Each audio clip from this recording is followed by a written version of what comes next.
नमस्कार मित्रांनो, आज बघूयात आपण microbes in human welfare one shot rapid revision. मी जयवंत देशमुख परम एज्युकेशनमध्ये तुमचं स्वागत करतोय. नीट जशी जशी जवळ येते तर कमी वेळेमध्ये जास्त रिव्हिजन करणे, सराव करणे आता गरजेचं झालेलं आहे. कारण या 1.5-2 वर्षामध्ये जी तुम्ही मेहनत घेतली आहे तर ती आता टिकवून ठेवणे गरजेचं असेल, बरोबर. त्याच्यामुळे आपण रिव्हिजन या शब्दाचा अर्थ रिवाइज करण्यासाठी म्हणूनच ठेवू. दॅट मीन्स वॉट, की आपण आता फार याच्यामध्ये वेळ घालवणार नाही, कारण याला 3-4 तास फिनिश करण्यासाठी लागतील. मग ते तर पूर्वीसारखं शिकणं झालं. मग याच्यामध्ये इम्पॉर्टंट ज्या ज्या गोष्टी असतील त्या सगळ्या इम्पॉर्टंट गोष्टी ज्या की नीटमध्ये विचारू शकतात त्या गोष्टींचाच उल्लेख फक्त आपण याच्यामध्ये करू. तसंही तुम्ही एनसीईआरटीचे बुक 2 वर्षापासून वाचता आहात, तर एनसीईआरटीचेच पॉईंट्स आपण याच्यामध्ये हायलाईट केले, त्याचे स्क्रीनशॉट्स घ्या आणि त्याच्या नोट्स बनवून 1/3 प्रपोर्शन त्याचं असणार आहे. म्हणजे 1/3 नोट्स तुमच्या याच्यामध्ये तयार होतील, सो दॅट यू कुड rapidly revise microbes in human welfare. ठीक आहे, चला वेळ न घालवता स्टार्ट करूयात. Microbes in human welfare meaning काय होतोय? वेगवेगळे मायक्रो ऑर्गॅनिझम्स आहेत, वेगवेगळ्या हॅबिटॅटमध्ये ते राहतात. ठीक आहे, जसं की हार्श कंडिशन्स असतील, सॉल्टी कंडिशन्स असतील, खूप हॉट कंडिशन असेल किंवा बर्फाळ प्रदेश असेल, बर्फ असेल, खूप थंड म्हणू आपण त्याला. तर वेगवेगळ्या ॲडव्हर्स कंडिशनमध्ये सुद्धा मायक्रोब वाढतात आणि ते एक युजफुल सुद्धा असतील. काही मायक्रोब युजफुल असतील, काही हार्मफुल असतील. फॉर एक्झाम्पल काय, दुधाचं दही तयार करणे, त्याच्यासाठी बॅक्टेरियाचा वापर होणार, lactic acid bacteria, they are useful. आणि काही डिसीज कॉझिंग असतील. पण आता या वेगवेगळ्या मायक्रो ऑर्गॅनिझम्सचा वापर हा ह्युमन वेलफेअरमध्ये, वेलफेअर म्हणजे काय, कल्याण, मानवी कल्याणासाठी, म्हणजे आपल्याला उपयोगात येणाऱ्या वेगवेगळ्या प्रोडक्टसाठी आपण मायक्रोब्सचा वापर याच्यामध्ये बघणार. जसं की हाऊस होल्ड प्रिपरेशन जर आपण बोललो तर इडली आहे, डोसा आहे, उत्तप्पा असेल, तुमचं दुधापासून दही तयार करण्याला असेल. आणि इंडस्ट्रियल प्रोडक्शनमध्ये जर बोलू आपण तर बिव्हरेजेस आहेत, ऑर्गॅनिक ॲसिड्स असतील, एन्झाईम्स असतील, अँटीबायोटिक्स आहेत त्याच्यामध्ये. ठीक आहे, तर ह्या वेगवेगळ्या ठिकाणी आपण मायक्रोब्सचा वापर या चॅप्टरमध्ये बघणार आहोत. त्याचसोबत सिवेज ट्रीटमेंटमध्ये सांडपाणी, त्याच्यामध्ये ऑर्गॅनिक मॅटरचे कंटेंट जास्त असतात आणि हे मायक्रोब्स सुद्धा नॅचरली त्याच्यामध्ये प्रेझेंट आहेत. तर सिवेज ट्रीटमेंट करण्यामध्ये सुद्धा मायक्रोब्सचा वापर आहे. एरोबिक बॅक्टेरिया असतील किंवा अनएरोबिक असतील, सर्व गोष्टी आपण बघू. त्याच्यामध्ये जे इम्पॉर्टंट स्टेजेस असतील त्या तुम्हाला लक्षात ठेवायचे आहेत. नंतर गोबर गॅस किंवा त्याला म्हणतो आपण बायोगॅस, बायोगॅसचं प्रोडक्शन कसं होतं किंवा कुठले organisms are responsible for producing biogas. त्याच्याच नंतर as a bio control agent, कारण इन्सेक्टिसाइड, पेस्टिसाइड यांचं ॲप्लिकेशन करून सॉईल, तुमचं वॉटर यांचं पोल्युशन होत आहे. त्याचसोबत ॲनिमल्स आणि ह्युमन्स आणि प्लांटला सुद्धा त्याच्यापासून प्रॉब्लेम आहे, म्हणजे पोल्युटिंग पोटेन्शियल त्याच्यामध्ये जास्त असेल. तर बायो कंट्रोल एजंट्सचा वापर सुद्धा आपण, ह्या मायक्रोब्सचा वापर आपण as a bio control agent म्हणून सुद्धा करू शकतो. ते सुद्धा आपण याच्यामध्ये बघू. आणि final safe approach, that is organic farming. या सगळ्या गोष्टी आपल्याला चॅप्टरमध्ये कव्हर करायच्या कमीत कमी वेळेमध्ये. राईट, चलो सो स्टार्ट करेंगे. आता वेगवेगळे जे मायक्रोब्स आहेत, मायक्रो ऑर्गॅनिझम्स आहेत, जे की कमर्शियल प्रोडक्शनमध्ये किंवा ह्युमन वेलफेअरमध्ये वापरल्या जातात. तर these micro organisms are your protozoa असतील, बॅक्टेरिया असतील, फंगाय असतील, मायक्रोस्कोपिक प्लांट व्हायरसेस, वायरिओड. नंतर तुमचे प्रायन्स असतील. प्रायन्स काय तुम्ही सेकंड चॅप्टर मध्ये बघितले. दीज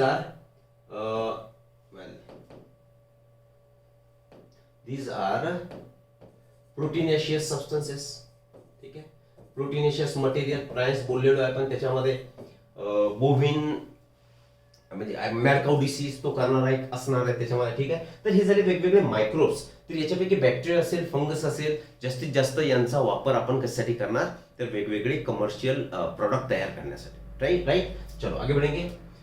आता हे डायग्राम्स तसे आपण प्रत्येक लेक्चरमध्ये सांगतो, कुठल्याच चॅप्टर मधले कुठलेच डायग्राम तुम्हाला वगळून चालणार नाही. सहज म्हणून याला बघत चला, कारण हे काय तुमचे रॉड शेप बॅक्टेरियन दिसतात तुम्हाला. इथे फ्लॅजिलेटेड रॉड शेप आहेत.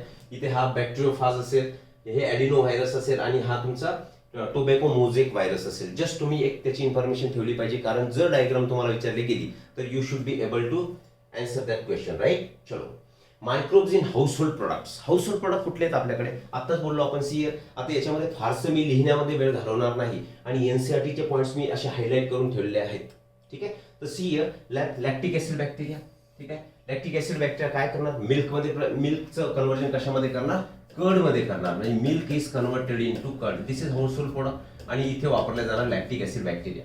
म्हणजे लॅक्टिक ॲसिड, कर्ड, दही, तसे डॉक्टर रिकमेंड करतात किंवा पूर्वीपासूनही प्रथा चालत आलेली आहे की जेवणानंतर तुम्ही दही घेतलं पाहिजे. का, because it increases the microbial flora of your intestine, म्हणजे डायजेशन मध्ये हा हेल्प करणार आहे. ठीक आहे. मग हे लॅक्टिक ऍसिड बॅक्टेरिया जे आहेत ते काय करतात, एक ऍसिड तयार करतात, बरोबर आहे. लॅक्टिक ऍसिड तयार करतील आणि त्याच्यामुळे या प्रोटीन्स जे प्रेझेंट असतील त्यांचं कोएग्युलेशन होणार. प्रोटीन्स, मिल्कमध्ये प्रोटीन प्रेझेंट आहेत, त्यांचं काय होणार, कोएग्युलेशन होणार आणि पार्शियली ते डायजेस्ट सुद्धा होतील. म्हणजे that is the function of the acid produced by the lactic acid bacteria. ठीक आहे. ओके. अजून काय करणार, लॅक्टिक ऍसिड बॅक्टेरियाच्या मध्ये असल्यामुळे किंवा ते सरळ आता आपण दही म्हणू, तर या बॅक्टेरियामुळे न्यूट्रिशनल क्वालिटी त्या दह्याची वाढणार आणि पर्टिक्युलरली त्याच्यामध्ये व्हिटॅमिन B12 हा वाढलेला असेल. Clear this. नंतर lab plays very beneficial role in checking disease causing microbes in stomach. आताच बोललो आपण मायक्रोबियल फ्लोरा, म्हणजे जी युजफुल मायक्रोब्स असतील आपल्या इंटेस्टाईन मध्ये, स्टमक मध्ये, त्याची क्वांटिटी वाढवण्याचं काम कोण करणार, तर लॅक्टिक ऍसिड बॅक्टेरिया करणार. इम्पॉर्टंट पॉईंट लक्षात ठेवा. पुढे जाऊ. डोसा, इडली हे कशापासून बनवतो आपण, त्याचा एक डफ बनवतो. डफ तुम्ही बघितलं असेल जेव्हा जलेबी आपण घरी करतोय, ठीक आहे, जी प्रिपरेशन तयार करतात त्याच्यामध्ये पाणी टाकून सेमी सॉलिड, त्याला म्हणायचं डफ. तर that dough is fermented by bacteria. बॅक्टेरियापासून फर्मेंटेशन आपण त्याचं करणार. आता ईस्टचा सुद्धा आर्टिफिशियल आपण याच्यामध्ये वापर करतो किंवा आर्टिफिशियल पावडर त्याची आणून, राईट. मग आता डफ यूज फॉर मेकिंग ब्रेड. ठीक आहे. तर ब्रेड जेव्हा तुम्हाला बनवायचं असेल तर त्या केसमध्ये तुम्ही ईस्ट वापरता. That yeast is baker's yeast आणि त्याचं नाव काय, सॅक्रोमायसिस सेरेविसी. याच सॅक्रोमायसिस सेरेविसीचा वापर अजून कशामध्ये करतो आपण, यालाच पुढे येईलच आपल्याला. That is also called as brewer's yeast. Brewer's yeast का, कारण it is use in the preparation of alcohol. Alcohol preparation करण्यासाठी सुद्धा सेम फंगसची यूज आपण करणार, म्हणजे ईस्टचा वापर करणार, सॅक्रोमायसिस सेरेविसी. त्या केसमध्ये आपण त्याला ब्रुअर्स ईस्ट म्हणणार. आणि ब्रेड मेकिंग मध्ये जर त्याचा वापर होत असेल तर that will be termed as bakers yeast, right. Okay. Toddy. Toddy means palm ट्रीचा सॅप काढून त्याचं फर्मेंटेशन केल्यानंतर जे प्रिपरेशन, जसं की अल्कोहोलिक प्रिपरेशन टाईप हे प्रिपरेशन असणार आहे, तर ते सुद्धा पाम ट्रीच्या सॅप पासून आपण मिळवतो बाय फर्मेंटिंग. फर्मेंटिंग करणं म्हटलं का मायक्रोब्सचा याच्यामध्ये वापर आला, राईट. नंतर to ferment fish, soybean, bamboo shoots to make food. आता हे जे तुम्हाला बांबू शूट दिसत आहेत किंवा सोयाबीन किंवा फिश असेल तर यांचं फर्मेंटेशन करण्यासाठी सुद्धा मायक्रोब लागणार आणि त्याच्यापासून आपण एडिबल प्रोडक्ट्स तयार करतो, राईट. नंतर चीज. चीज हा प्रोडक्ट माहिती आहे वेगवेगळ्या फ्लेवरमध्ये, टेक्स्चरमध्ये, अरोमामध्ये प्रेझेंट असणार आहे. त्याचे उदाहरणं घ्यायचे झालं तर स्विस चीज आपल्याला दिलंय आणि रोकफर्ट चीज दिलंय. तर स्विस चीज काय असणार आहे, स्विस चीज हे जे असणार ते हे कशासाठी फेमस म्हटल्यापेक्षा कसं आयडेंटिफाय आपण करणार की ज्याच्यामध्ये लार्ज होल्स प्रेझेंट असतील. Cheese are known by their characteristic texture, flavor, taste and specificity coming from the microbes used, right? Swiss cheese मध्ये काय, हे कुणापासून बनवणार आपण, बॅक्टेरियाचा याच्यामध्ये वापर करणार, कारण रॉकफर्ट चीज मध्ये आपण फंगसचा वापर करतो. हे थोडं डिफरन्शिएटिंग लक्षात ठेवायचं. स्विस चीज बॅक्टेरियापासून बनवणार आणि त्या बॅक्टेरियाचं नाव लक्षात ठेवायचं, प्रोपिओनोबॅक्टेरियम शर्मानी. आणि Roquefort cheese it is made from specific fungus. Clear. ठीक आहे. Next, beverages and antibiotics, microbes in industrial product. Industrial product म्हणजे कोणते, की आपण जे काय एन्झाईम्स बनवणार, व्हायटमिन्स बनवणार किंवा अँटीबायोटिक्स असतील, ऑर्गॅनिक ऍसिड्स असतील, all these are the industrial products. Clear. मग या इंडस्ट्रियल प्रॉडक्ट्समध्ये बेव्हरेजेस सुद्धा इंडस्ट्रियल प्रॉडक्ट झाला, राईट. मग यांना वेगळ्या एका मोठ्या व्हेसलमध्ये याचं फर्मेंटेशन करणार आणि ज्या व्हेसलमध्ये रॉ मटेरियलचं फर्मेंटेशन करून आपण हे वेगवेगळे इंडस्ट्रियल प्रॉडक्ट बनवणार त्या व्हेसलला you will call it as a fermenters. ठीक आहे. फर्मेंटर म्हणजे काय वेगळं आहे का, no, large vessel into which the fermentation is carried out. ज्या असं मोठं वेसल भांड की त्याच्यामध्ये हजारो लिटर कॅपॅसिटी त्याची असेल की ज्याच्यामध्ये तुम्ही फर्मेंटेशन प्रोसेस घडून आणणार तर त्याला तुम्ही म्हणायचे फर्मेंटर. ओके. आता बिव्हरेजेस, आणि बिव्हरेजेस कशाला म्हणतात तुम्ही, पेय, सॉफ्ट ड्रिंक असतील किंवा हार्ड ड्रिंक्स असतील. सॉफ्ट ड्रिंक मध्ये हे सोडा वगैरे हे सगळं येणार आणि हार्ड ड्रिंक मध्ये काय येईल, अल्कोहॉलिक प्रिपरेशन. अल्कोहॉलिक प्रिपरेशन कुठले असेल, बिअर असेल, वाईन असेल, vodka, gin, rum, whatever, brandy, right. आणि अँटीबायोटिक्सच्या प्रिपरेशन मध्ये सुद्धा मायक्रोब ही प्रोसेस कुठे केली जाणार, फर्मेंटर मध्येच केली जाणार. रिस्पिरेशन या चॅप्टर मध्ये आपण सर्व गोष्टी डिटेलमध्ये कव्हर केलेल्या आहेत, राईट. ईस्ट, सॅक्रोमायसिस सेरेविसी या केसमध्ये ऑलरेडी आपण सांगितलं. आता याला काय म्हणणार, जेव्हा अल्कोहोल बनवण्यासाठी जेव्हा या ईस्टचा सॅक्रोमायसिस सेरेविसीचा वापर आपण करणार त्यावेळी त्याला म्हणणार आपण ब्रुअर्स ईस्ट, राईट. ओके. ही ब्रुअर्स ईस्टचा वापर कशामध्ये करणार, माल्टेड सिरियल्स असतील किंवा फ्रूट ज्युसेस असतील त्यांच्यापासून इथेनॉल बनवणार. म्हणजेच काय, या माल्टेड सिरियल्स मध्ये आणि फ्रूट ज्युसेस मध्ये आपण ऍड काय करणार, ईस्ट पावडर ऍड करणार आणि त्याचं फर्मेंटेशन होऊन त्याच्यापासून आपल्याला इथेनॉल मिळणार. रिस्पिरेशन चॅप्टर मध्ये फेट ऑफ पायरुविक ऍसिड आपण बघितला. बरोबर की नाही. तर पायरुव्हिक ऍसिडचं एक तर एरोबिक डायजेशन होईल, अनएरोबिक होईल, किंवा इन द काय म्हणू आपण due to lack of oxygen होईल. क्लिअर. मग वेगवेगळे प्रॉडक्ट सांगितले होते. काही प्रोसेस जिथे लॅक ऑफ ऑक्सिजन असणार आहे तिथे लॅक्टिक ऍसिड तयार होईल. ऍब्सेन्स म्हणजे अनएरोबिक कंडिशनमध्ये अल्कोहोल तयार होणार. म्हणजे ह्या अनएरोबिक रिस्पिरेशनलाच तुम्ही सरळ सरळ फर्मेंटेशन म्हणू शकता. आणि फर्मेंटेशनमध्ये बाय प्रोडक्ट कुठला बाहेर पडतोय, तर कार्बन डायऑक्साईड बाहेर पडतोय. दॅट इज वाय हे फर्मेंटेशन करून जे काय आपण इडली, डोसा, उत्तप्पा, जलेबी हे जे प्रॉडक्ट बनवतो त्याच्यामध्ये काय असतात, होल्स असतात. ते होल कुणामुळे तयार झाले, कारण बाय प्रोडक्ट हा CO2 तयार झाला. And that CO2 will escape. तो CO2 त्याच्यामधून बाहेर पडतोय आणि त्याला छिद्र पडतात. Right. Well, depending on the type of raw material use for fermentation and the type of processing. आता हे जे बिव्हरेजेस आपल्याला बनवायचे, ठीक आहे ना, मग कुठलं रॉ मटेरियल तुम्ही त्याच्यामध्ये वापरताय आणि कुठली प्रोसेस त्याच्यामध्ये यूज करताय. ठीक आहे. वेल, मग रॉ मटेरियल कुठलं वापरणार आणि प्रोसेस कोणती यूज करणार त्याच्यावरतून त्याचे दोन प्रकार म्हणू आपण. कारण तुम्हाला माहिती आहे रिस्पिरेशनमध्ये आपण हे बघितलं की ईस्ट जेव्हा हा फर्मेंटेशन करतो तर अल्कोहोल तयार होतं. बरोबर आहे. जेव्हा त्या व्हेसलमध्ये त्या I mean during the anaerobic digestion जेव्हा अल्कोहोलचं कॉन्सन्ट्रेशन अप टू 13% जाणार, ठीक आहे, तर त्यावेळी ती स्वतः ईस्ट काय होणार, किल होणार, मरून जाणार. मग वेगवेगळ्या अल्कोहोलिक बेव्हरेजेसमध्ये वेगवेगळं कॉन्सन्ट्रेशन आहे. जसं की याच्यामध्ये बघा वाईन आणि बियर याच्यामध्ये अप्रॉक्सिमेटली 4 ते 6% असं एक प्रमाण अल्कोहोलचं असणार आहे. कारण 13% पर्यंत तर नॅचरली ईस्ट बनवणार, त्याच्यानंतर ईस्ट स्वतः मरून जाणार. मग हे जे विस्की ब्रँडी असेल यांच्यामध्ये 42% अल्कोहोल प्रेझेंट असेल. मग हे 30% मध्ये ईस्ट मरून जाते. मग हे आपण कसं मिळवणार, तर that will be done by distillation of fermented broth. Clear this. मग वाईन आणि बियर हे कसे बनवतात, विदाउट डिस्टिलेशन. आणि डिस्टिलेशन केल्यानंतर त्याच्यामधलं अल्कोहोलिक कॉन्सन्ट्रेशन हे वाढणार आणि त्याचे example whisky, brandy, rum, gin, whatever. ठीक. चलो आगे बढ़ेंगे. नेक्स्ट सॉरी नेक्स्ट आहे आपला अँटीबायोटिक. आता अँटीबायोटिक तुम्ही कशाला म्हणता, अँटी मीन्स काय, sorry anti means against and bio means life. Against life म्हणजे these are chemical substances. Antibiotics म्हणजे काय, केमिकल सबस्टन्सेस असतील. कुणापासून मिळवणार, मायक्रोपासून मिळवणार. आणि त्या मायक्रोपासून मिळवलेल्या केमिकल सबस्टन्सचा वापर आपण डिसीज कॉझिंग मायक्रो ऑर्गॅनिझमला किल करण्यासाठी वापरणार. ठीक आहे. म्हणजे ते कुणाच्या अगेन्स्ट लाईफ झाले, तर मायक्रोब्सच्या अगेन्स्ट, मायक्रोब्सच्या लाईफच्या अगेन्स्ट ते काम करतील. That is why they are against life of microorganism. आणि म्हणूनच आपण त्याला नाव दिलं antibiotics. Clear. But for human they serve as a pro life. का, कारण आपल्या बॉडीमध्ये गेलेले मायक्रो ऑर्गॅनिझम जे की आपल्याला डिसीज करणार त्याला किल करण्याचं काम हे अँटीबायोटिक्स करतात. म्हणून ह्युमनसाठी it is pro life. Human बिईंगसाठी काय असणार आहे, तर प्रो लाईफ असणार. ठीक आहे. अगेन्स्ट बॅक्टेरिया, सॉरी इथे चुकून झालंय.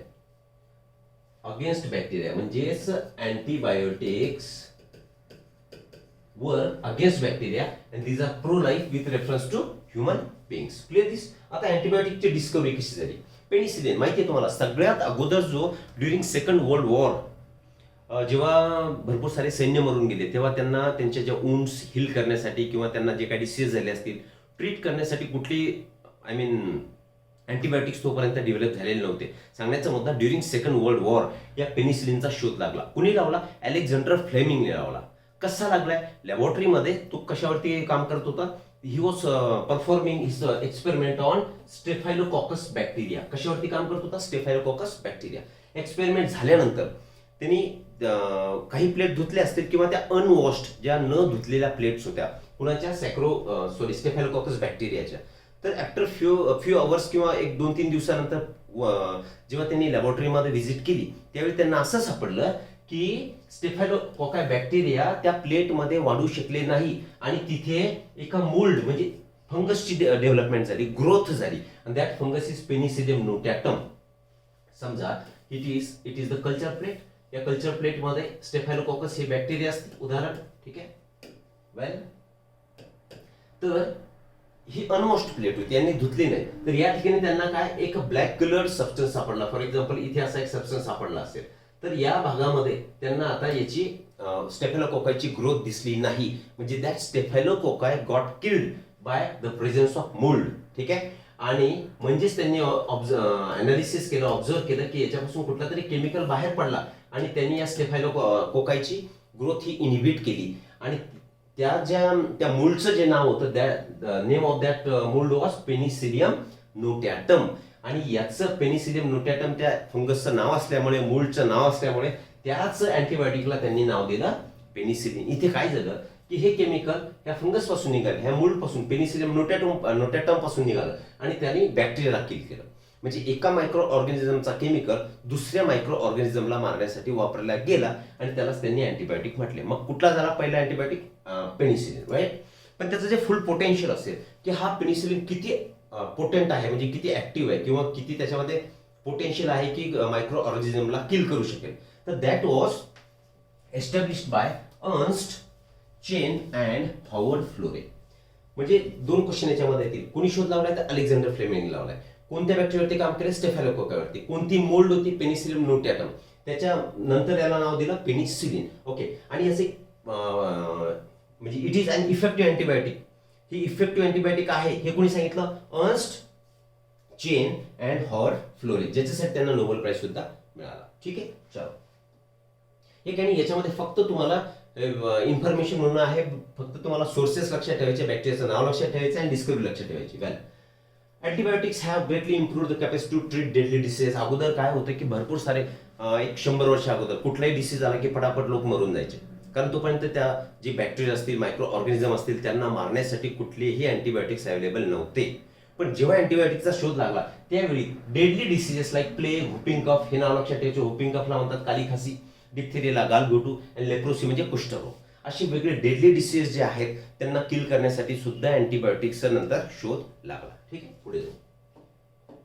नंतर काय? Chemicals, enzymes and other bioactive molecules. बघा, एक एक सगळं कोणाच्या फायद्याची गोष्ट होती? ह्युमन मॅनकाइंडच्या फायद्याची होते, माणसांच्या, म्हणजे आपल्या काय म्हणू आपण त्याला, ह्युमनच्या वेलफेअरसाठी या सगळ्या गोष्टींचे आपण निर्माण करतोय. ठीक आहे. तर chemicals, enzymes and other bioactive molecules जे आपण मायक्रोब्स पासून आता बनवणार आहे for commercial and industrial production of certain chemicals like organic acids, alcohol and enzyme. म्हणजे ऑर्गॅनिक ऍसिड बनवण्यासाठी सुरुवातीलाच आपण सांगितलं, एन्झाइम बनवण्यासाठी, अल्कोहोलिक प्रिपरेशन मध्ये बिव्हरेजेस बनवण्यासाठी, नंतर अँटीबायोटिक्स आहे आताच बोललो आपण, हे सगळं आपल्या उपयोगाचं आहे. म्हणून या चॅप्टरला नाव काय दिलं की असे मायक्रोब्स इन ह्युमन वेलफेअर, असे मायक्रो ऑर्गॅनिझम की ज्यांचा ह्युमन वेलफेअरमध्ये वापर होतो. Examples of acid producers. यात काय लक्षात ठेवायचे? आता this is name of that microbe, Aspergillus niger. Nature लक्षात ठेवा, ऍस्परजिलस. सेकंड चॅप्टर मध्ये बायोलॉजिकल क्लासिफिकेशन मध्ये आपण जेव्हा वेगवेगळे क्लासेस बघितले फंगसचे, तर ऍस्परजिलस त्याच्यामध्ये नाव आहे. म्हणजे ऍस्परजिलस हा काय झाला? फंगस झाला. आणि याच्यापासून आपण कुठला ऍसिड बनवणार? Organic acid. तर that acid is citric acid. Source आणि प्रोडक्ट, ह्या दोन गोष्टी लक्षात ठेवायच्या. आणि त्याचं नेचर म्हणजे काय? बॅक्टेरिया आहे की फंगस आहे की अजून काही तिसरं आहे. ठीक आहे. ऍसिडोबॅक्टर ऍसिटी, ऍसिटिक ऍसिड हा तयार करणार काय? बॅक्टेरिया. क्लॉस्ट्रिडियम ब्युटॅरिकम, ब्युटॅरिक ऍसिड काय? Bacteria. Lactobacillus bacterium, lactic acid जो की दही बनवणार. राईट. पुढे मग इंडस्ट्रीमध्ये आता सॅक्रोमायसिस सर्व्हिसेस बोललोच आपण. सॅक्रोमायसिस सर्व्हिसेस बेकर सिस्ट आणि ब्रुअर सिस्ट. बेकर सिस्ट म्हणजे ब्रेड बनवणे आणि ब्रुअर सिस्ट म्हणजे अल्कोहोल बनवणे. ठीक आहे. तर for commercial production of ethanol, brewer's yeast. Microbes are also use for production of enzymes. Sorry, वेगवेगळे एन्झाइम्स बनवण्यासाठी वापर करणार की त्या एन्झाइम्सचा आपल्याला इंडस्ट्रियल यूज आपण करू शकू. For example लिपेजेस. लिपिड आपल्याला माहिती, बायोमॉलिक्युल मध्ये बघितलं आपण एन्झाइम्स मध्ये एस शेवटी जर लागून आलं त्याला आपण एन्झाइम म्हणतो. लिपेजेस कशासाठी? डिटर्जंट फॉर्म्युलेशन्स मध्ये याचा वापर करतात. का? कारण हे लिपेजेसचा जर आपण वापर केला तर त्याच्यामध्ये ते स्टेन्स म्हणजे डाग जे असतात कपड्यांना ते काढण्यासाठी हेल्प होईल. म्हणजे हा एक वापर झाला. बॉटल फ्रूट ज्यूस जे असतात ते एकदम क्लिअर असतात. का? कारण त्या बॉटल ज्यूस मध्ये, त्या फ्रूटच्या ज्यूस मध्ये, त्या बॉटल मध्ये आपण ऍड काय करतो? पेक्टिनेजेस अँड प्रोटीएजेस. हे एन्झाइम्स वापरणार आपण आणि त्या बॉटल ज्यूस हे क्लिअर होणार. नंतर स्ट्रेप्टोकायनेस हा क्लॉट बर्स्टर आहे. स्ट्रेप्टोकायनेस हा स्ट्रेप्टोकॉकस बॅक्टेरिया पासून ऑब्टेन करतो. सोर्स लक्षात ठेवणं सॉरी गरजेचं आहे. तर स्ट्रेप्टोकायनेसचा वापर काय? As a clot burster. Clot म्हणजे गाठ, जे काय तुमच्या ब्लड व्हेसल्स मध्ये गाठी तयार होतात त्याला फोडणे, तोडणे, त्याचं काम क्लॉट बर्स्टर्स. ही कंडिशन नॉर्मली केव्हा होणार? Myocardial infarction. मायोकार्डियल इन्फार्क्शन म्हणजे काय? जेव्हा due to lack of blood supply, हार्टच्या वॉलला जेव्हा ब्लडचा सप्लाय कमी होतो तर तिथे ब्लड सप्लाय कमी झाला म्हणजे ऑक्सिजन कमी होणार आणि तिथल्या टिश्यू डेड होऊन जातात. त्याला म्हणतो आपण मायोकार्डियल इन्फार्क्शन. आणि त्याच्यामुळे तुम्हाला काय येतो? Heart attack. तर त्या क्लॉट्स बर्स्ट जर केल्या तर ब्लडचा फ्लो हा प्रॉपर होईल. त्यासाठी आपण स्ट्रेप्टोकायनेज एन्झाईमचा वापर करतो. कुणापासून ऑब्टेन केला आपण? Bacteria streptococcus. चलो टाइम कम है. वेल, सायक्लोस्पोरिन याचे सोर्सेस तुम्हाला लक्षात ठेवायचे. Cyclosporine A it is a इम्युनोसप्रेसिव्ह agent. इम्युनोसप्रेसिव्ह म्हणजेच काय? जेव्हा तुम्ही एखादं ग्राफ्टिंग करता किंवा कुठला ऑर्गन ट्रान्सप्लांटेशन तुम्ही करता तर that is a foreign object. तर तुमची इम्युनिटी इव्होक होणार, इम्युनिटी जागृत होणार. आणि इम्युनिटी जर जागृत झाली तर तिला सप्रेस करण्यासाठी जे एजंट्स लागतील त्याला म्हणतो आपण इम्युनोसप्रेसिव्ह एजंट्स. ग्राफ्ट रिजेक्शन होऊ नये म्हणून सायक्लोस्पोरिन याचा सोर्स काय? It is fungus, Trichoderma polysporum. कुणापासून ऑब्टेन केला सायक्लोस्पोरिन? फंगस पासून. कोणता? Trichoderma polysporum. हे लक्षात ठेवायचे. वेल, स्टॅटिन. स्टॅटिन म्हणजेच काय? जसं वेगवेगळे प्रॉडक्ट ड्रग्ज याचे अवेलेबल असतात, जसं की प्रावास्टॅटिन, सिम्हास्टॅटिन. ते स्टॅटिनचं काम काय असतं की हे कॉम्पिटिशन करतात इनिबिट करण्यासाठी. कोणत्या? Enzyme responsible for synthesis of cholesterol. Cholesterol तयार करण्यासाठी जो एन्झाईम गरजेचा असतो त्या एन्झाईमला ते इनिबिट करतात, म्हणजे कोलेस्ट्रॉल तयार होणार नाही. बरोबर आहे? म्हणजे लिपिडची क्वांटिटी किंवा बॅड कोलेस्ट्रॉल तुमच्या बॉडीमध्ये वाढणार नाही. त्याच्यासाठी म्हणजेच आपण शॉर्टमध्ये काय म्हणू? Blood cholesterol lowering agent. म्हणजे हे स्टॅटिन्स ड्रग्स असतात. तर ब्लड मधलं कोलेस्ट्रॉलची लेवल कमी करणे हे काम कुणाचं झालंय? तर मोनॅस्कस पोर्फिरियस याच्यापासून जो आपण एन्झाईम बनवला, आय मीन प्रोडक्ट बनवला, आणि that product is your statin. Source लक्षात ठेवा. Statin obtain from Monascus purpureus. आणि ही काय? ईस्ट आहे, फंगस आहे. वरती सुद्धा ट्रायकोडर्मा पॉलिस्पोरम ज्यांनी की काय बनवलंय आपलं? Cyclosporine, immune सप्रेसिव्ह agent. तो सुद्धा काय? फंगस आहे. तर ब्लड कोलेस्ट्रॉल लोअरिंग एजंट म्हणून याचा वापर करतो. Well, sewage. What is sewage? Sewage म्हणजे सांडपाणी. घरामधलं असेल किंवा म्युनिसिपल वेस्ट असेल आणि त्या सांडपाण्यामध्ये कोण तुम्हाला मिळणार? ऑर्गॅनिक मॅटर आणि मायक्रोब्स. ती कशी असणार? पॅथोजेनिक असणार, डिसीज कॉसिंग असणार आहे. तर मग यांची नॅचरल जी वॉटर बॉडी असेल, नदी असतील किंवा कुठल्याही पाण्याचे सोर्स असतील त्याच्यामध्ये सोडण्याच्या अगोदर it needs to be treated. त्याची ट्रीटमेंट होणं गरजेचं आहे. नाहीतर काय होणार की ते पाणी कसं होणार? प्रदूषित होणार, पोल्युटेड होणार. राईट? मग सिवेज ट्रीटमेंट ही कशी करणार? आता सिवेज ट्रीटमेंटच्या स्टेजेस असतील. मधल्या आता गोष्टी आपण सोडून देणार. इम्पॉर्टंट गोष्टी लक्षात घ्या याच्यामध्ये. प्रायमरी ट्रीटमेंट करू आपण याच्यामध्ये, सेकंडरी करू, टर्शियरी करू. वेल, तर प्रायमरी ट्रीटमेंटमध्ये सगळ्यात पहिली स्टेप असणार तुमची फिल्ट्रेशन. सिक्वेन्शियल फिल्ट्रेशन तुम्ही करणार. ह्याच्यामध्ये काय होईल? सपोज एखादं व्हेसल असणार आहे आणि ते हे व्हेसल असेल, कंटेनर, सॉरी, तर हा प्राइमरी टैंक म्हणू आपल्याला. याला टँक कुठला म्हणणार? Primary tank. चलो मैं नीचे कर लूंगा इसको अभी. हा एक प्राइमरी टँक आहे. याच्यामध्ये तुम्ही सिवेज टाकलं. ओके, हे सगळं सांडपाणी याच्यामध्ये टाकलंय. आता याच्यामध्ये मायक्रो ऑर्गॅनिझम सुद्धा प्रेझेंट आहे, ऑर्गॅनिक मॅटर सुद्धा प्रेझेंट आहे आणि याच्यामध्ये डेब्रिज प्रेझेंट असतील. काही हलके असतील, कागद असतील, पॉलिथिन बॅग्स असतील, तरंगणारं मटेरियल असेल जे की इझिली आपण फिल्टर करून 2-3 वेळा फिल्टर करून काढून घेऊ शकू. मग पहिली स्टेप झाली फिल्ट्रेशन. त्याला म्हणतो आपण प्रायमरी ट्रीटमेंट. ठीक आहे. आणि सिडिमेंटेशन. आता याच्यामध्ये काय असणार? माती असणार, वाळू असणार, टेबल्स म्हणजे गारगोटी असणार. तर ही सगळी कुठे जमा होणार? ही बुडाशी जमा होणार. ठीक आहे ना. तर हे बुडाशी जे जमा होणार प्रायमरी टँक मध्ये, तर त्याला तुम्ही म्हणायचंय प्रायमरी स्लज. काय म्हणायचंय? Primary sludge. वेल, मग प्रायमरी ट्रीटमेंट काय? सॉरी, प्रायमरी ट्रीटमेंट काय झाली? Filtration. Floating debris is removed by sequential filtration. आणि सिडिमेंटेशन म्हणजे ग्रिट. यालाच तुम्ही प्रायमरी स्लज मध्ये कोण असणार? मग ग्रिट प्रेझेंट असणार आहे. म्हणजे त्याच्यामध्ये कोण येणार? स्मॉल पेबल्स आणि सॉइल. मग ही पहिली ट्रीटमेंट झाली. मग all solids that settle down is called as primary sludge. The supernatant. आता वरती जी ही शिल्लक दिसते तुम्हाला, दिस वन, तर याला तुम्ही काय म्हणायचं? सुपरनेटंट. वरती तरंगणारा मटेरियल, सुपरनेटंट. राईट? ओके. मग या सुपरनेटंटलाच आता तुम्ही इथे काय म्हणू शकता? इफ्लुएंट. काय म्हणणार? इफ्लुएंट. इफ्लुएंट म्हणजे आता जे आपण बाहेर पडणार इंडस्ट्रीमधून जे काय वेस्ट बाहेर पडतं, that is called as sorry effluent. That is termed as effluent. मग हे इफ्लुएंटची आता ट्रीटमेंट करणार आपण. मग याला आपण एरिएशन टँक मध्ये टाकणार. सिक्वेन्स लक्षात ठेवायचा आहे. कुठल्या टँक मध्ये? एरिएशन टँक मध्ये. एरिएशनचा मिनिंग काय होतो? आता हे मटेरियल इफ्लुएंट, हे आता हे तर सेट प्रायमरी सर्च खाली सेटल झालाय. वरचं मटेरियल घेतलंय आणि तुम्ही याच्यामध्ये आता टाकलंय. क्लिअर? मग याच्यामध्ये तुम्ही काय करणार? ऑक्सिजनचा सप्लाय करणार. आपण ऑलरेडी सांगितलंय की हे जे सिवेज आहे याच्यामध्ये कोण कोण प्रेझेंट असणार? मायक्रोब सुद्धा प्रेझेंट आहेत. आणि मायक्रोब कुणावरती काम करतील? कुणावरती फीड होतील? तर ऑर्गॅनिक मॅटर वरती ते फीड करणार. बरोबर? मग हे ऑक्सिजन आतमध्ये आला तर हे एरोबिक बॅक्टेरिया, तर यांची ग्रोथ होणार. हे ऑक्सिजनला कंझ्युम करतील आणि organic matter is their feed. मग याच्यावरती जगणार आणि स्वतःचं मल्टिप्लिकेशन करणार. आणि मल्टिप्लिकेशन केल्यानंतर त्यांची अशी कॉलनी तयार होईल. अशा वेगवेगळे त्यांचे कॉलनीज तयार होतील. कोणाच्या? मायक्रो ऑर्गॅनिझम्सच्या. इथपर्यंत ठीक आहे.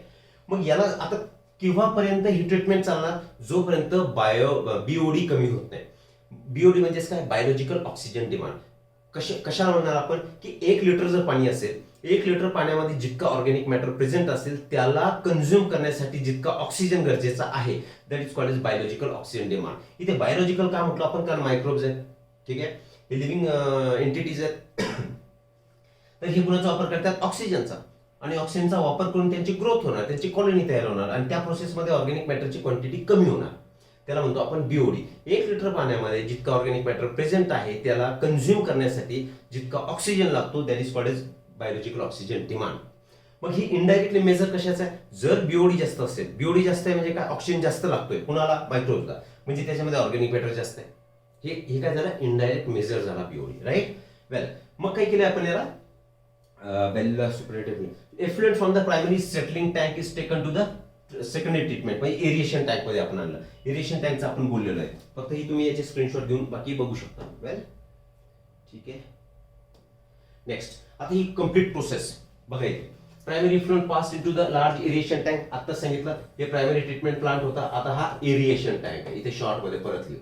हा primary treatment plant, aeration tank. याच्यामध्ये आता इथे पुढे आता हे पूर्ण काय झाले की बॅक्टेरियाचे फ्लॉक्स तयार झालेत. काय?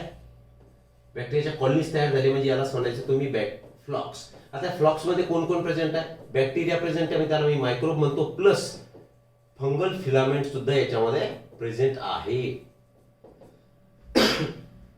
त्या बॅक्टेरियाची कॉलनी आणि त्यासोबत फंगल फिलामेंट, तर याचे फ्लॉक्स तयार झाले. आणि हे जे फ्लॉक्स तयार झाले एरिएशन टँक मध्ये, तर त्यालाच तुम्ही म्हणायचं ऍक्टिव्हेटेड स्लज. काय म्हणायचं?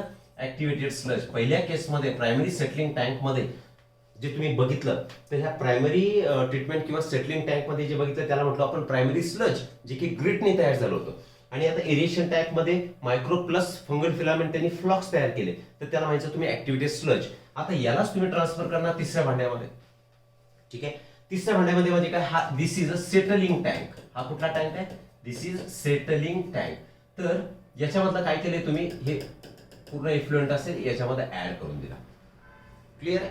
मग ऍड केल्यानंतर याच्यासोबत फ्लॉक्स सुद्धा येतील, असं समजू आपण. हे सगळं मटेरियल इकडे आलंय सेटलिंग टँक मध्ये, इथे सेटल झाले, स्लज तयार झालाच होता. तर यातला परत एरिएशन टँक मध्ये तुम्ही ऍज अ इनोक्युलम ऍड करणार. याच्यामध्ये वरती जे तुम्हाला दिसतंय, तर हे इफ्लुएंट असेल तर परत तुम्ही थोडस याच्यामध्ये ऍड केलं, त्याला म्हणतो आपण इनोक्युलम. काय म्हणतोय? इनोक्युलम. बरोबर. मग इनोक्युलम ऍड केला, त्याच्यामुळे परत त्याची बीओडी वाढणार, आणि जे काय इथे ऑर्गॅनिक मॅटर असेल तो सुद्धा कंझ्युम केला जाणार. नंतर फायनली याला आपण आता पास करणार अनएरोबिक डायजेशन साठी, म्हणजे अनएरोबिक डायजेस्टर मध्ये. कारण का? इकडे फ्लॉक्स तयार झालेले आहेत, ऍक्टिव्हेटेड स्लज तयार झालाय. तर ऍक्टिव्हेटेड स्लज मध्ये हार्मफुल मायक्रोब आणि फंगस आहे. त्या मायक्रोब आणि फंगसला मारण्यासाठी अनएरोबिक डायजेस्टर मध्ये आपण टाकलं. आता असं समजू आपण की हे फ्लॉक्स इकडे टाकले होते, बॅक्टेरिया आणि फंगस, आणि इथे बॅक्टेरिया असतील आता अनएरोबिक बॅक्टेरिया, आणि हे अनएरोबिक बॅक्टेरिया यांच्यावरती वर्क करणार आणि यांना किल करणार, यांना खाऊन टाकणार. म्हणजे आता सिवेजची ट्रीटमेंट ही कम्प्लीट झाली, आणि त्याच्यानंतर वॉटर बॉडीमध्ये हे आपण सिवेज सोडून देणार. ठीक आहे. आता हे सगळं तुम्हाला हे चार्ट मध्ये आपण इथे तयार केल्याचा स्क्रीनशॉट घेऊन घ्या. ओके, आगे बढ़ेंगे. BOD refers to amount of oxygen that would be consumed if all the organic matter in 1 liter of water were oxidized by bacteria. हे सगळं एक्सप्लेन मी केलेलं आहे, याचे स्क्रीनशॉट घ्या. ठीक आहे, जास्त वेळ न घालवता. वेल, हे त्याच्या समोरचं. ठीक. मग आता फायनली काय होणार? ठीक. Activated sludge is pumped back into aeration tank. हे आपलं झालंय. फायनली आपण बघू here other kinds of bacteria which grow anaerobically digest the bacteria and the fungi in the sludge. Okay. आणि मग याचा बाय प्रोडक्ट म्हणून काय तयार होणार? तर मिथेन, हायड्रोजन सल्फाइड आणि कार्बन डायऑक्साइड. ड्युरिंग दिस डायजेशन, कोणतं डायजेशन? Anaerobic digestion. त्यावेळी काय झालं? Bacteria produces mixture of gas. Anaerobic digestion जेव्हा करणार तेव्हा मिक्सचर ऑफ गॅस तयार होणार, आणि that is your methane, H2S, hydrogen sulphide आणि कार्बन डायऑक्साइड. आणि याच मिथेनला आता तुम्ही काय म्हणता? बायोगॅस म्हणता. याचा ही सरळ पूर्ण एक्सप्लेन केला आहे आपण, याचा स्क्रीनशॉट घ्या. ओके, आगे बढ़ेंगे. आता ही जे जर मायक्रो ऑर्गॅनिझम नॅचरली प्रेझेंट आहेत, आता जितके हे आर्टिफिशियली आपण सिवेज ट्रीटमेंट करण्याचा प्रयत्न केलाय ह्युमन काइंडनी, मॅनकाइंडनी, तर तो सक्सेसफुल नाही. त्याची नॅचरल प्रोसेस सोबत कुठलीही कॉम्पिटिशन नाही. का? कारण micro organisms are naturally existing in the sewage, आणि ते सगळं काम करतात प्युरिफिकेशन म्हटल्यापेक्षा त्या सिवेजची ट्रीटमेंट करण्यासाठी. मग ह्या आपल्या वेगवेगळ्या रिव्हर्स ज्या आहेत, जसं गंगा आहे, यमुना आहे, यांच्यामध्ये पोल्युशन जास्त वाढत आहे. मग गव्हर्नमेंटने काय केलं, ministry of environment and forest, हे लक्षात घ्या, ministry of environment and forest has initiated Ganga action plan and Yamuna action plan. कशासाठी? पोल्युशन यांचं कमी करण्यासाठी. पुढे जाऊ, microbes in production of biogas. Biogas कशाला म्हणता तुम्ही? मिथेनला म्हणता. Okay, methane is termed as a biogas. कुठे तयार झाला? आत्ताच बोललो आपण, अनएरोबिक डायजेशन झालं, तिथे मिक्सचर गॅसचं तयार झालं, जसं की मिथेन, H2S आणि कार्बन डायऑक्साईड. तर त्याच्यापैकी मिथेन जो आहे त्याला म्हटलं आपण बायोगॅस. ओके, आता हा जो गॅस कुठल्या प्रकारचा ह्या प्रोसेसमध्ये गॅस तयार होणार हे डिपेंड कशावरती करेल? It will depend on the microbe and the organic substrate they utilise. Clear आहे ना? जसं की त्या सिवेज ट्रीटमेंटमध्ये आपण बोललो की तिथे मायक्रोब्सने कशाचा वापर केला? ऑर्गॅनिक मॅटरचा. ठीक आहे, पर्टिक्युलर कुठला नव्हता. पण ही जी गॅसचं मिक्सचर तयार होत आहे किंवा पर्टिक्युलर गॅस तयार होतोय, हे डिपेंड कशावरती करणार? कुठला मायक्रोब्स त्या प्रोसेसमध्ये इन्व्हॉल्व्ह झाला आहे, आणि सेकंड, ऑर्गॅनिक सबस्टन्स कुठला हा सबस्ट्रेट म्हणून काम करतोय, कुठला ऑर्गॅनिक सबस्ट्रेटचा ते वापर करतात. फॉर एक्झाम्पल, सेल्युलोज असेल, well certain bacteria which grow anaerobically of cellulosic material produce large amount of methane. जर सेल्युलोज हा सबस्ट्रेट असेल, सेल्युलोज इथे काय आता? सबस्ट्रेट, म्हणजे याच्यावरती ते मायक्रोब्स ग्रो करणार. हा जर सबस्ट्रेट असेल, सेल्युलोज सबस्ट्रेट, तर त्यावेळी जास्तीत जास्त प्रोडक्शन कशाचं होणार? मिथेनचं होणार. आणि मिथेनला आपण बायोगॅस म्हणतो. ठीक आहे, म्हणजे आपण बोललो तो ऑर्गॅनिक सबस्ट्रेटचा टाईप कुठला आहे की मायक्रो ऑर्गॅनिझम त्याला युटिलाइज करणार, तर इथे सेल्युलोज आहे. आणि मायक्रो ऑर्गॅनिझमचं डायजेशन कसं केलं त्याने? कुठे? इथे अनएरोबिक बॅक्टेरिया. कोणते बॅक्टेरिया? कोणता मायक्रोब होता मग हा? Anaerobic microbe that worked on the cellulose and large quantity of CH4 that is methane is produce, म्हणजे बायोगॅस इज प्रोड्यूस. आता इथे जे बॅक्टेरिया आपण वापरले ह्या सेल्युलोजिक मटेरियलवरती, ते हे बॅक्टेरिया यांच्यापासून कोण तयार झाला? मिथेन. म्हणून त्या बॅक्टेरियाला आपण काय म्हणणार? मिथॅनोजेन म्हणणार. ठीक आहे, आणि मिथॅनोजेनचं एक एक्झाम्पल म्हणजे मिथॅनोबॅक्टेरियम. अजून कडे सापडतात तुम्हाला हे these are found, these Methanobacterium किंवा methanogens are found in the ruminant animal. म्हणजे त्यात रुमिनंट ॲनिमल म्हणजे ते रवंथ करणारे प्राणी, जसे की गाय असेल, म्हैस असेल, बैल असेल, तर यांच्या कशामध्ये सापडणार? रुमेनमध्ये. It is a part of compound stomach. ठीक आहे, right. Well, this bacteria commonly found in the anaerobic sludge during sewage treatment. बघा, अनएरोबिक स्लज म्हणजेच अनएरोबिक स्लज डायजेस्टर जे चौथा टँक होता त्याच्यामध्ये हे तुम्हाला मायक्रोब सापडतात. They are present in the rumen, part of stomach, compound stomach of cattle, त्याच्यामध्ये सापडतात. राईट. वेल, आगे बढ़ेंगे. नंतर, technology of biogas production was developed in India by the joint efforts of IRI and your KVIC, Khadi and Village Industrial Commission and Indian Agriculture Research Institute.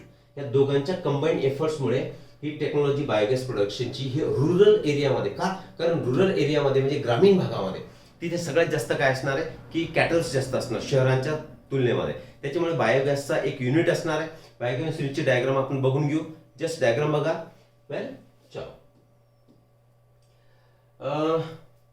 Microbes as a bio control agent. बायोगॅसचा जे tank असणार आहे 10-15 फूट tank असेल, त्याच्यामध्ये inlet असणार, outlet असणार, आणि त्याच्यावरती एक फ्लोटिंग लीड आपण ठेवलेलं असतं. ते काही फारसे इम्पॉर्टंट नाही, ते काही तुम्हाला नीटमध्ये विचारणार नाही.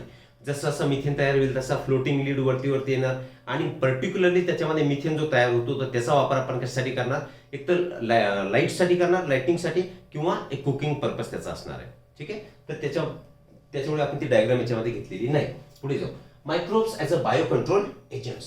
बायो कंट्रोल एजंट का? आपण सुरुवातीलाच बोललो की इन्सेक्टिसाइड, पेस्टिसाइड यांचा, विडीसाइड्स यांचा खूप जास्त वापर झालाय. त्याच्यामुळे काय होणार? युजफुल ॲज वेल एज हार्मफुल मायक्रोब दोन्ही सुद्धा त्याच्यामध्ये किल होणार. मग याच्यामध्ये काय स्ट्रॅटेजी असली पाहिजे? जर एखादा पर्टिक्युलर ऑर्गॅनिक फार्मर असेल तर त्याच्या म्हणण्यानुसार काय, जितकी जास्त बायोडायव्हर्सिटी असेल, बायोडायव्हर्सिटी अँड कन्झर्वेशनमध्ये आपण डिटेलमध्ये बघितलेलं आहे, जितकी बायोडायव्हर्सिटी जास्त असणार कुठल्याही इकोसिस्टममध्ये. आता एखादा जमिनीचा तुकडा असेल, ठीक आहे, म्हणजे जिथे आपण क्रॉप्स घेतो, ठीक आहे, तर त्या शेतामध्ये ती काय झाली? एक ॲग्रिकल्चरल इकोसिस्टम झाली, क्रॉप इकोसिस्टम झाली, क्रॉप लँड. ठीक आहे ना. मग त्याच्यामध्ये जितके जास्त ऑर्गॅनिझम्स असतील, जितक्या जास्त व्हरायटी असतील, तितकी सस्टेनेबल, म्हणजे तितकी ती त्याची प्रोडक्टिव्हिटी जास्त असणार आहे. का? कारण वेगवेगळ्या फूड चेन्स त्याच्यामध्ये तयार होतील. जेव्हा आपण इन्सेक्टिसाइड, पेस्टिसाइडचा वापर करतो ते युजफुल आणि हार्मफुल दोन्ही सुद्धा आपण त्याच्यामध्ये किल करणार.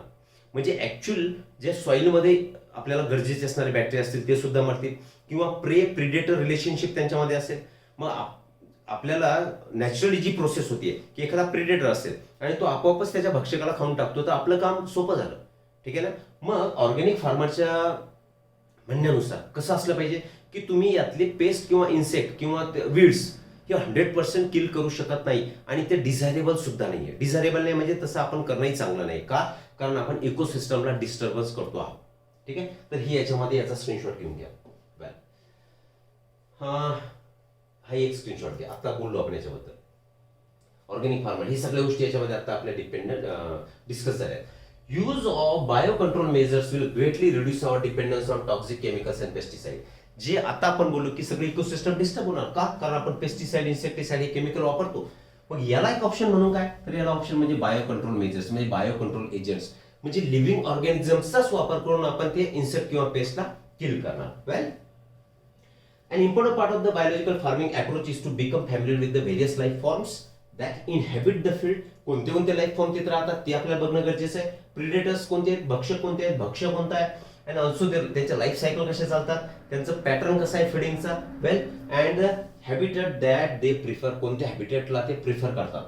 दिस will help to develop appropriate means of bio control.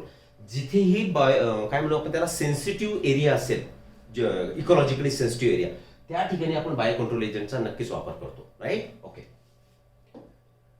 नंतर this one, bio control agents कुठले कुठले असणार आहे. पेस्ट आणि जे काय प्लांटचे डिसीज असतील किंवा वेगवेगळ्या पेस्ट पासून जर आपल्याला ते प्लांट वाचवायचं असेल तर आपण आता कुणाकुणाचा वापर करणार. फक्त एक्झाम्पल्स ह्याच्यामध्ये लक्षात घ्या. फार डिस्कशनची याच्यामध्ये आवश्यकता अजिबात नाही.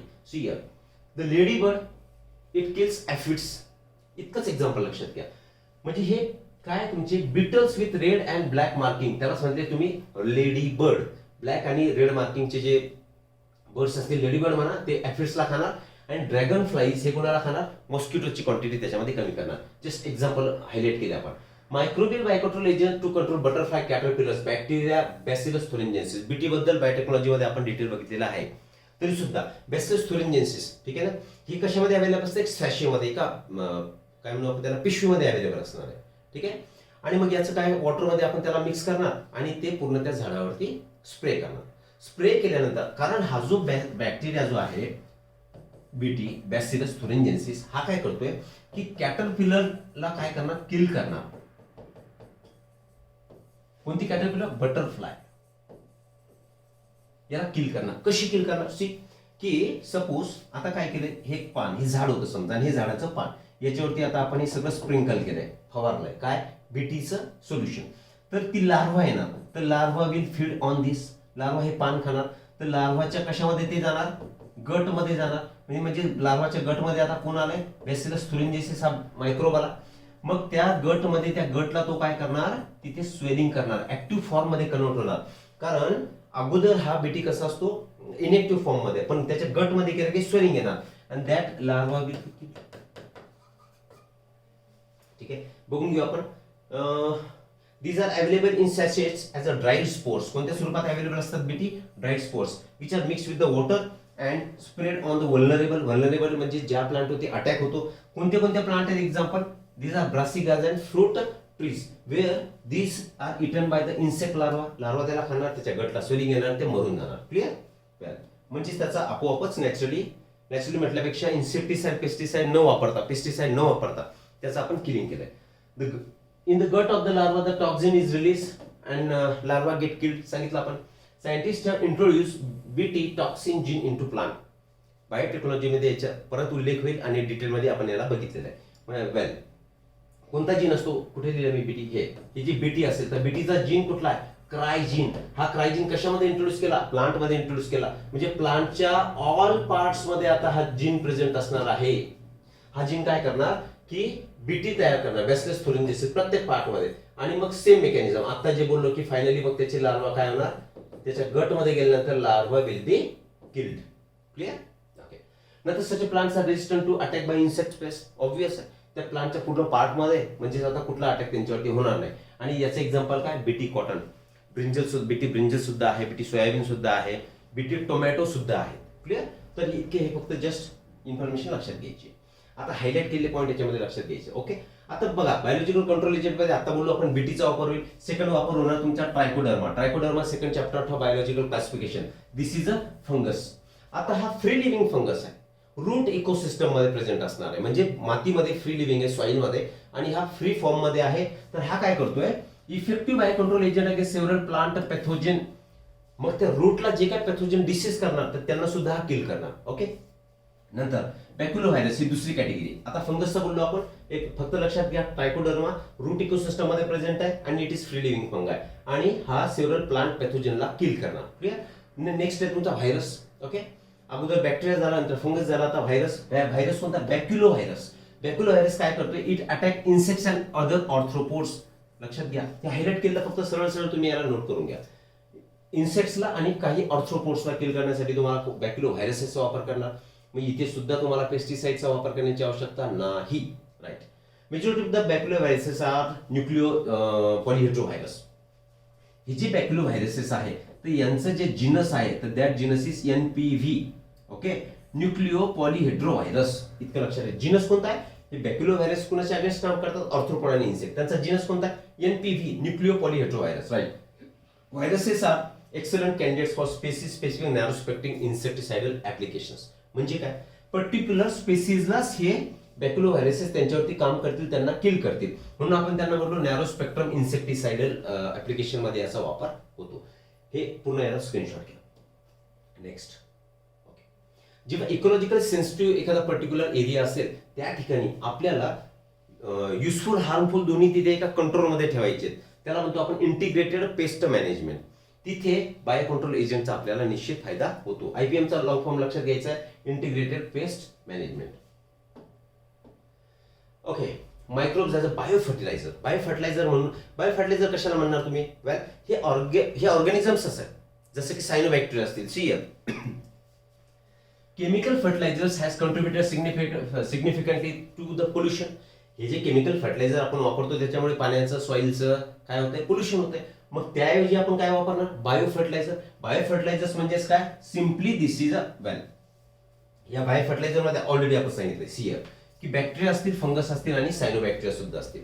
मग हे बॅक्टेरिया, फंगस, सायनोबॅक्टेरिया हे बायो फर्टिलायझर्स आहेत. फर्टिलायझरचं काम काय, न्यूट्रिशनल क्वालिटी सॉइलची वाढवायची. मग या बॅक्टेरियाच्या, फंगसच्या आणि सायनोबॅक्टेरियाच्या माध्यमातून सॉइलची न्यूट्रिएंट क्वालिटी वाढणार. Organisms that enrich the nutrient quality of the soil are called as bio fertilisers. त्याचे एक्झाम्पल झाले bacteria, fungus, cyanobacteria. Well, organic farming याच्यामध्ये आपण यूज, ज्या बायो फर्टिलायझरचा यूज करून जे आपण फार्मिंग करतो त्याला काय म्हणणार आपण, organic farming. Right. Main source of bio fertilisers are bacteria. Okay झालं. The nodules on the roots of the leguminous plants formed by the symbiotic association of the ribosome. हे त्याचं एक्झाम्पल झालं बायो फर्टिलायझरचं. वेल, माहिती ना तुम्हाला की ओके, हे आपण मागच्या चॅप्टर मध्ये स्टडी केलं, तर याचे सुद्धा हायलाइट तुम्ही घेऊन घ्या. Okay, right. Microbes as a bio fertiliser मध्ये नेक्स्ट पॉईंट आपला असणार आहे आता, bacteria fixing atmospheric nitrogen into organic form. Nitrogen cycle आपण लास्ट लेक्चर म्हटल्यापेक्षा आपण काय म्हणू, मिनरल न्यूट्रिशन मध्ये बघितलंय. Okay, which are use by the plant as a nutrient, nitrogen fixation करणारे प्रोकॅरियोट्स. राईट.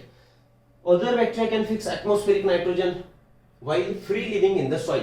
काही सॉइल मध्ये फ्री लिव्हिंग आहेत पण ते ॲटमॉस्फिअर मधला नायट्रोजन हा फिक्स करतायत. तर त्याचे एक्झाम्पल लक्षात घ्यायचं, ॲझोस्पायरिलम and azotobacter, thus enriching the nitrogen content of the soil. Okay, ठीक आहे. Fungi are also known to form symbiotic association. Mycorrhizal association तुम्हाला माहिती आहे. ओके, जसं सायकस स्पायनस मध्ये होती. वेल, कोरल रूट्स होते आणि फंगल असोसिएशन आपण बघितली थर्ड चॅप्टर प्लांट किंगडम मध्ये. तर मेनी मेंबर्स ऑफ जीनस हे लक्षात घ्यायचंय, हायलाइट केलेले पॉईंट लक्षात घ्या, बाकी सोडून दिलं चालेल. जीनस ग्लोमस जे काय मायक्रोरायझा तयार करतात, म्हणजे त्यांच्या रूट सोबत जे फंगसचं असोसिएशन आहे, रायझा म्हणजे रूट, मायको म्हणजे फंगस, तर रूट आणि फंगस यांच्यामध्ये जे असोसिएशन आहे तर त्याला म्हणतो आपण मायक्रोरायझल असोसिएशन. आणि जास्तीत जास्त हे जे फंगस असतील तर कोणत्या जीनसचे, तर जीनस ग्लोमस. ओके, जसं आपण सांगितलं नॉन लेग्युमिनस प्लांट मध्ये फ्रँकिया आणि प्लांट असेल अल्नस ज्याच्यामध्ये नोड्यूल फॉर्मेशन होणार, तसंच एक्झाम्पल लक्षात घ्यायचे, ग्लोमस जीनस चे जे काय फंगस असतील तर ते कोणती असोसिएशन तयार करतात, तर मायक्रोरायझल असोसिएशन तयार करतात. Okay, role of fungus. फंगसचा रोल काय, it supplies phosphorus from the soil. Okay, resistant to root borne pathogens, जसं ट्रायकोडर्माचं आपण बोललो होतो. जे काही सॉइलमध्ये पॅथोजेनिक बॅक्टेरिया असतील, ऑर्गॅनिझम असतील, ते रूटला इन्फेक्शन करतील. त्यांच्यापासून वाचवणे हे सुद्धा रोल कोणा झाला, फंगसचा झालाय. टॉलरन्स टू सलायनिटी अँड ड्रॉट, सलायनिटी मध्ये सॉल्टी कंडिशन असेल त्याच्यापासून सुद्धा तो त्याला प्रोटेक्ट करेल. आणि ड्रॉट म्हणजे जर पाणी कमी पडलं तरी सुद्धा तो हेल्प करेल. And this result into overall increase in the plant growth and development. प्लांटची ग्रोथ होणार ऑब्व्हियसली आणि डेव्हलपमेंट सुद्धा होणार. वेल हे याचे बघा, can you tell what advantage the fungus derives from the association. आता आपण सांगितलं की हे प्लांट आणि त्याचे असोसिएशन कोणासोबत आहे, तर फंगस सोबत आहे. यालाच म्हटलं आपण मायक्रोरायझर. फंगसनी काय दिलं प्लांटला, तर हे सगळे मटेरियल प्रोव्हाइड केलं, हे सगळे फायदे दिले. मग प्लांटला काय, हे सगळे फायदे दिले. फंगसला प्लांट पासून काय मिळणार, तर फंगसला प्लांट पासून फूड मिळणार. म्हणजेच कोणतं फूड असणार आहे, कार्बोहायड्रेट असणार आहे आणि नायट्रोजन कंटेनिंग कंपाऊंड सुद्धा प्लांट पासून फंगसला मिळणार. Okay, compounds clear this. Finally सायनोबॅक्टेरियाचा आपण फर्टिलायझर म्हणून वापर करतो. नॉर्मली पॅडी फील्ड्स मध्ये cyanobacteria is a good nutritional supplement, right. Cyanobacteria widely distributed in aquatic and terrestrial environment. पाण्यामध्ये आणि टेरेस्ट्रियल प्लांट मध्ये सुद्धा यांचा एक्झिस्टन्स असणार, राईट. आणि which can fix atmospheric nitrogen. पाण्यामधल्या प्लांट असतील, जमिनीवरच्या प्लांट असतील, त्याच्यामध्ये नायट्रोजन फिक्सेशन करायचे सायनोबॅक्टेरिया. सायनोबॅक्टेरियाचे एक्झाम्पल लक्षात घ्यायचे, एनावेना, Nostoc and Oscillatoria. In paddy fields, cyanobacteria serve as an important biofertilizer. विचारतील इम्पॉर्टंट बायोफर्टिलायझर हा पॅडी फील्ड मध्ये कोणता आहे, तर कोणता आहे, सायनोबॅक्टेरिया असेल. ब्लू ग्रीन अल्गे म्हणजे सायनोबॅक्टेरिया म्हणून आपण. Also add organic matter to the soil. म्हणजे इम्पॉर्टंट बायोफर्टिलायझर आहे याचा अर्थ काय झाला की it adds organic matter to the soil, right. तर this is how we have finish the chapter. Hope तुम्हाला कळालं असेल. आय अंडरस्टँड की थोडासा स्पीड जास्त होता, पण आपण याला रिव्हिजन म्हणतो, तर रिव्हिजन ही रिव्हिजन सारखीच असावी. कमी वेळेमध्ये जास्तीत जास्त कव्हर करणं गरजेचं आहे. जितकेही पॉईंट्स मी याच्यामध्ये हायलाईट केलेत, तर त्या हायलाईटचे तुम्ही स्क्रीनशॉट घेऊन नोट्स तयार करा. फार तर 1-2 पेजेसमध्ये तुमचा पूर्ण चॅप्टर कव्हर होईल. होप तुम्हाला सगळं समजलं असावं आणि कमी वेळेमध्ये जास्त रिव्हिजन सुद्धा तुमची याच्यामुळे होईल. भेटूया नेक्स्ट लेक्चरमध्ये नेक्स्ट टॉपिक सोबत. Thank you very much.